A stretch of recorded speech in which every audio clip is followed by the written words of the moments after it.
YouTube, how we doing on this fine day? Happy Labor Day, bro. Hope you guys are having a good holiday.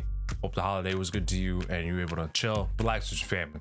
In this video, we're going to be talking about probably the best keybinds or the best keyboard and mouse settings for new players to Apex. We're talking about brand new, don't really know the game too well, or you've been playing Warzone, probably another FPS title, on mouse and key, and you want to make the transition. Let's get right into it. For the first set of keybinds that we're going to be going over, we're going to be talking about the general movement. WASD is the typical default movement keybinds for almost any FPS title or even any other title that's out there. Your typical default settings will be WASD for forward, backwards, left, and right. For my crouch key, which also is interlaced with the slide mechanic, I use left shift. Left shift, my pinky sits right on it very comfortably, so I just have to hit the key and keep it going. If you do not use auto sprint, you would obviously keybind it to something that you like. What I right now have is T. However, the reason why it is T is because number one, I do use auto sprint, so I'm not really hitting the sprint key. However, the sprint key is also tied in with the toggle optics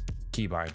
Now, there is no specific keybind for the toggle optics, so it's actually just hidden in the sprint key. It doesn't really tell you that, but that is something I figured out. So if you disabled sprint because you use auto sprint, and every time you get like a 1 to 2x or something, some type of variable zoom, and you can't figure out why you can't use the other optic, it's because it's binded with your sprint. So because I use auto sprint and I need to toggle on occasions, I have it linked to T, because it's pretty easy for me to hit, and I only have to hit it when I have a variable zoom. Jump is going to be spacebar. If you use tap strafing, the additional keybind that you can put is typically down on the scroll wheel along with up on the scroll wheel for forward. So the settings for tap strafing until it gets removed is going to be W and scroll wheel up, as well as jump for spacebar, scroll wheel down as the secondary keybind. Before we continue in this video, let me just take a quick minute to remind you that if you do like this video, please do not forget to like and subscribe. I would highly appreciate it. The like would really help me grow the channel and produce better content and more in-depth content you guys might want to see in the future.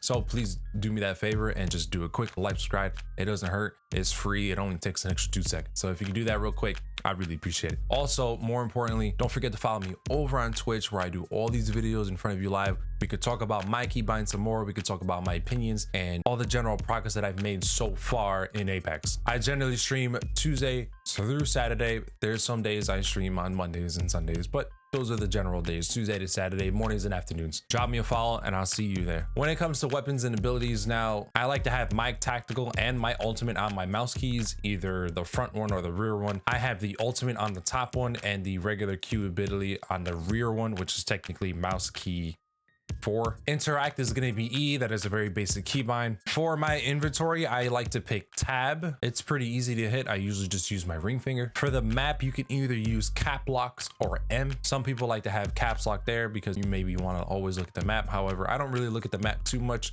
so it was on there, but then I just recently took it off. Obviously, to shoot your gun is going to be left mouse click, and aim down is going to be right mouse click. For toggle fire mode, because I only hit toggle fire mode only so often, usually sometimes for a hemlock to make it single fire, or maybe for another gun to just change the firing mode of that specific gun, I have it to B. Based on where my thumb lands, it's pretty easy to hit. I just got to move my thumb up. So B seems to be pretty good. I have generally decent sized hands. I don't really have the biggest hands. I also don't have small hands. It's just pretty average size hands, medium size, and it seems to fit pretty well. If you don't like B, which you could probably do, is either use V or even possibly C. For my melee, I use the mouse wheel click. By putting the melee on the scroll click or the mouse wheel click allows me to either have my gun away and melee, or with my gun out still be able to melee. Reload is very basic. You put that to R. Psycho weapon I was using at first. However, I was getting into a weird habit, and in my personal opinion, it was a bad habit of relying on a certain gun to be ready, as opposed to switching to a particular gun depending on the situation that came up. If you're running around with your hands out or your fist out, if you hit psycho weapon, it'll bring up the weapon that you had out last, as opposed to if all of a sudden somebody rolls up next to you or just happens to just show up right next to you and you have a shotgun, and your other weapon is technically the last weapon that's out, you have to cycle weapon twice. That can burn through time and the enemy can escape, or he can get you down instead. So what I do to cycle through weapons is I use Q for the primary or the first gun towards the left, and then for the secondary I use C. To holster my gun or to run around with fist, I use 3. It's very simple. It's right above the interact key or E. It's right there. It feels very natural and very quick. To equip a grenade, I use F. The F key is right next to D, so it's a quick slide over and I have a grenade out. To use my health, I use 4. 4 is also very accessible and is right next to the E key, making it very accessible to use. Now, there are specific keybinds to use a syringe, a med kit, and other utility items. However, I do not use those keys. I basically just use 4 or my use health. Hold it down for a split second to bring up the screen, pick what I need, and then use it from there. In my personal opinion, I think it's a lot easier. And if you're new to mouse and key, you might not have the muscle memory in order to reach to hit the 5, hit the 6, and go further down and be able to reset your hand in a quick fashion in a high pressure situation. So it's just easy to just use 4, bring up the menu really quickly, memorize where everything is. You always are gonna have your white heals on the left, and then you're always gonna have your shield heals or shield batteries and shield cells on your right. For my survival items, that includes mobile respawn beacons and the heat shields. I have it equipped to left control. For me, having it at left control, it is just a slide down from my pinky and it's very easy to hit, and I don't have to really worry about hitting it so often either. Mainly because those equipment items are only going to be used every so often. A mobile respawn beacon you're only going to use maybe once a game. If you know how to rotate generally well, you won't really have to use heat shields unless you're trying to pull off a clutch moment. When it comes to pinging, I have my ping key set to Z.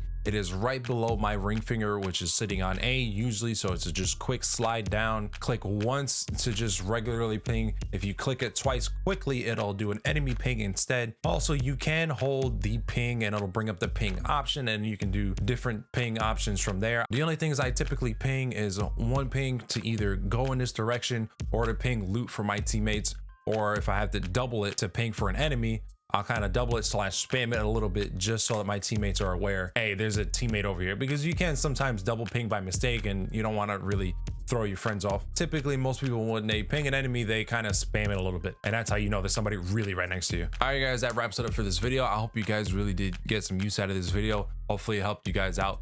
If it did help you out, maybe share it to a friend. Maybe they might need it too. You guys have a good rest of your week. I'll see you guys next week for the next upload, and I'll see you guys over in chat for those of you that follow me over there. I appreciate it.